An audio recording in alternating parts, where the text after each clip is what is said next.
Hey, what's up guys? Welcome back to Learn and Explore. منیاد خوشحالم گرم ولاتان لویدیوی گینده تایبەت بە مانگی پیرۆزی ڕەمەزان بۆ ساڵی 2025 ئەمڕۆ ڕۆژی 14ەم و ڤیدیۆی 12ەمە. ئەو فەرمودەیەشی کە بە ئەمڕۆمان هێناوە ئەمێن. The Prophet Muhammad, peace and blessings be upon him, says, "You cannot enter heaven until you believe, and you will not truly believe until you truly love one another." ئەم فەرمودەیە زۆر بڵاوە لەناو خۆمانە، زۆر جار گوێمان لێ بێت دووبارە ئاکرێتەوە. چونکە بەڕاستی یعنی مانایەکی پێکەوە ژیانی زۆر جوانی تەیە. ئەگەر پێشی نەگەشتن ئەوە با پێکەوە بیکەینەوە بە کوردی. The Prophet Muhammad, peace and blessings be upon him, says, پێغەمبەر محەممەد درود و سەلامی خۆی گەورەی لەسەر بێت ئەفەرمێت. You cannot ئێوە ناتوانن چی ناتوانن؟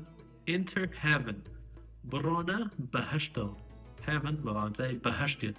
ناتوانن بڕۆنە بەهەشتەوە until you believe هەتاوەکو ئیمان نەهێن یان هەتاوەکو بڕوا نەهێنن کەەوە بەس پێی بڕواهێنانە بەعینی پیرۆزی ئیسلام. And you will not truly believe و بەڕاستی یاخود بە تەواوی بڕوا ناهێنن until هەتاوەکو you truly love one another هەتاوەکو بەڕاستی یەکتان خۆش نەوێت.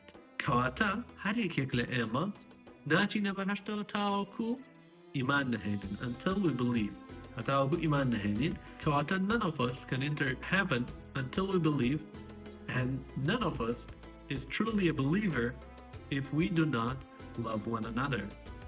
ئەمەش شێوازێکی تری داڕشتنەوەی فەرمودەکە بوو کەواتە هەر یەکێک لێمە ناچینە بەهەشتەوە هەتاوەکو ئیمان نەهێنین و ئیمانیشمان دامەزراو نابێت، ئیمانیشمان تەواو نابێت هەتاوەکو ئەو کاتی کە یەکترمان خۆش نەوێت.